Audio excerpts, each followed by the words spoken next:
धर्मादाय चॅरिटेबल ट्रस्टच्या हॉस्पिटलमधील मनमानी कारभाराविरोधात राष्ट्रवादी काँग्रेस व्हीजेएनटी सेलच्या वतीनं धरणे आंदोलन करण्यात आलं।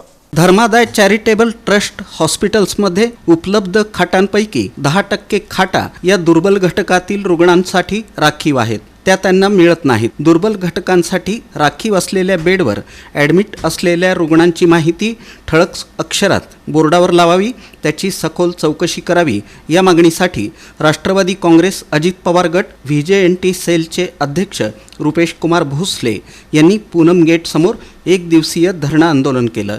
याबाबत जिल्हाधिकाऱ्यांनी कारवाई करण्याची मागणी त्यांनी केली। यादी जाहीर केली एका हॉस्पिटलची, त्या हॉस्पिटलला देखील या ठिकाणी योजनेचा लाभ क्वचित रुग्णांना दिला जातो आणि तेही अगोदर पैसे भरा, डिपॉझिट भरा आणि नंतर आपण उपचार चालू करू। योजनेचा लाभ मिळाल्यानंतर तुम्हाला बिल भरायची गरज नाही, बिल नंतर ते योजनेचा लाभ देतच नाहीत आणि त्या ठिकाणी लोकांना लुटण्याचं काम ही मनमानी यांच्या हॉस्पिटलचं काम चालू आहे। त्यामुळं धर्मदायित्व कार्यालयाच्या अंडर असलेल्या हॉस्पिटल देखील कधी धर्मदायित्व कार्यालयाच्या अधिकाऱ्यांनी त्या ठिकाणी जाऊन ऑडिट केलंय का, रुग्णाला लाभ खरंच मिळालाय का? हॉस्पिटलच्या 10% राखीव उभे वंचित आणि दुर्बल लोकांना असताना देखील त्या ठिकाणी त्यांना उपचार मिळतो का नाही मिळतो याची माहिती घेतली आहे का? ॲक्च्युली याचा बोर्ड त्या हॉस्पिटल प्रियदर्शनी लावलाच पाहिजे की बाबा या ठिकाणी 10% राखीव हॉस्पिटल आहेत, या हॉस्पिटलला अमुक पेशंट ॲडमिट आहे, एवढे बेड शिल्लक आहेत, एवढे पेशंट ॲडमिट आहेत।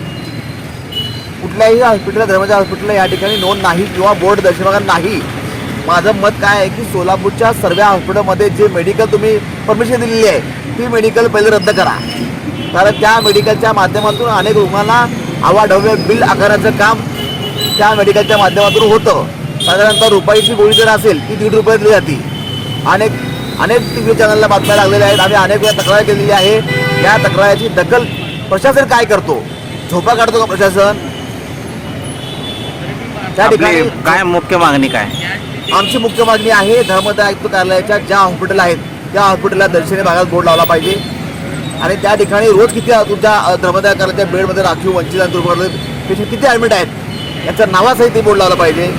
त्यानंतर मेडिकल ही बाहेर बंद करा आणि बाहेरच्या भागामध्ये ते मेडिकल घेतले पाहिजे आणि धर्मदाय रुग्णालय जिल्ह्यात एकूण 18 हॉस्पिटल आहेत, त्या सगळ्या हॉस्पिटलमध्ये नियमाने बोर्ड लागलाच पाहिजे।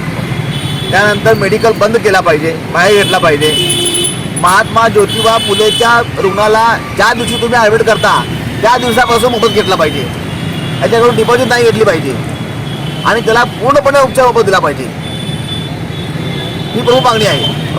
हॉस्पिटल काय करतो की त्या ठिकाणी पेशंट ॲडमिट करून घेतो, पण तू ॲडमिट केल्यापासून त्याने त्याला बिल घेतला जातो, तोपर्यंत गरीब व्यक्ती 50,000 भरून बिल अर्धा जीव त्याच्यात गेलेला असतो।